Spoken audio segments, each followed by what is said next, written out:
ఈరోజు వకుళమాత కిచెన్ ఇక్కడ ప్రారంభించడం చాలా సంతోషం.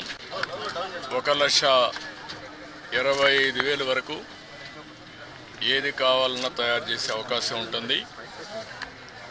ఒక అర్ధ గంటలోనే ఒక్కొక్క ఐటెంను బట్టి తయారవుతాయి. ఒక హాఫ్ అన్ అవర్లో ఒక 18,000 మందికి ఒక ఐటెంని సరఫరా చేసే అవకాశాలు వస్తాయి. దీనివల్ల ఇప్పటికీ 3 కిచెన్లు వచ్చాయి. వెంగమాంబ కిచెన్ ఒకటి, అక్షయ కిచెన్ ఒకటి, ఇది 3వ కిచెన్. ఈ 3 వల్ల 33 లక్షల మందికి ఏ టైంలో కావాలన్నా వంట చేసే పరిస్థితి వస్తుంది. అదే సమయంలో ఏది కావాలన్నా ఒక 30 నిమిషాల నుంచి మ్యాక్సిమం 30 నిమిషాల నుంచి సాంబార్ రైస్ అయితే 1 గంట 45 నిమిషాల వరకు అవుతుంది. దీనివల్ల క్వాలిటీ బాగా పెరిగే అవకాశం ఉంటుంది. ఎప్పుడు కూడా వెంకటేశ్వర స్వామి దగ్గరికి వచ్చిన వారు ప్రసాదాన్ని కానీ అన్నాన్ని కానీ ప్రసాదంగానే భావిస్తారు. అలాంటి భక్తులకి మెరుగైన సేవలు అందించడానికి ఇక్కడ కిచెన్స్ అన్ని పనిచేస్తాయి. అదే సమయంలో ఎక్కడ కూడా నాణ్యతలో ఎక్కడ రాజీ పడం, ఎక్కడైతే ముడి సరుకులు కావాల్సినటువంటి మనం ప్రొక్యూర్మెంట్ నుంచి అన్ని జాగ్రత్తలు తీసుకుంటున్నాం. ల్యాబొరేటరీస్ అన్నీ పెడతాం. ఆ ల్యాబొరేటరీస్లో అన్ని టెస్ట్ అవుతాయి, అన్ని రికార్డ్ చేసుకుంటారు.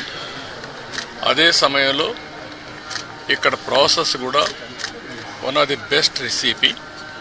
వెంకటేశ్వర స్వామి దగ్గరుండే లడ్డు ప్రపంచంలో ఎక్కడ కూడా ఎవరు కూడా రిప్లికేట్ చేయలేకపోయారు, తయారు చేయలేకపోయారు.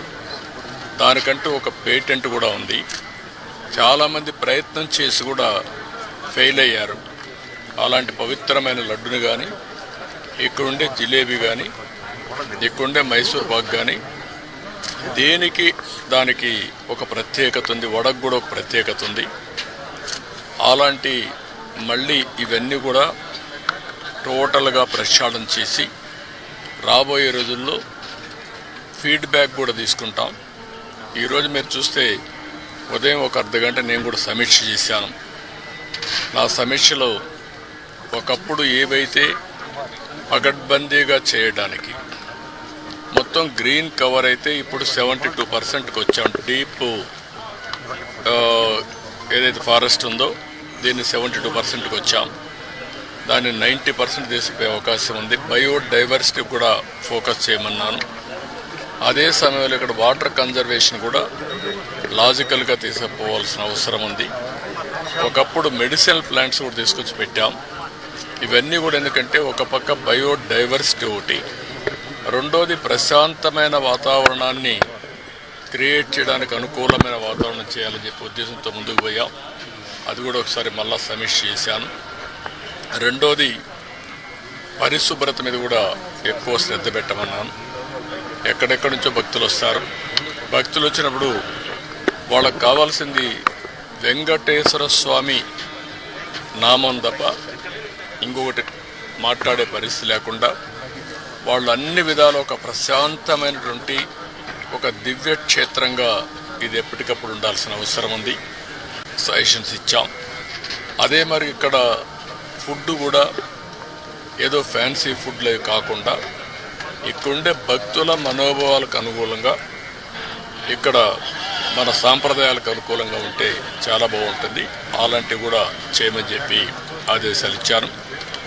అదే మరి ఎండ్ టు ఎండ్ ఇవన్నీ కూడా ఒపీనియన్ కూడా తీసుకోవడం, భక్తుల మనోభావాల్ని గౌరవించడానికి ఏమేం చేయాలనో అవన్నీ చేస్తాం. ఇప్పుడు సేవకులు కొంతమంది ఉన్నారు, శ్రీవారి సేవకులు. వాళ్ళు కూడా ఎప్పుడో నేను ప్రవేశపెట్టాను. వాళ్ళు ఒక 15 లక్షల మంది అయ్యారు.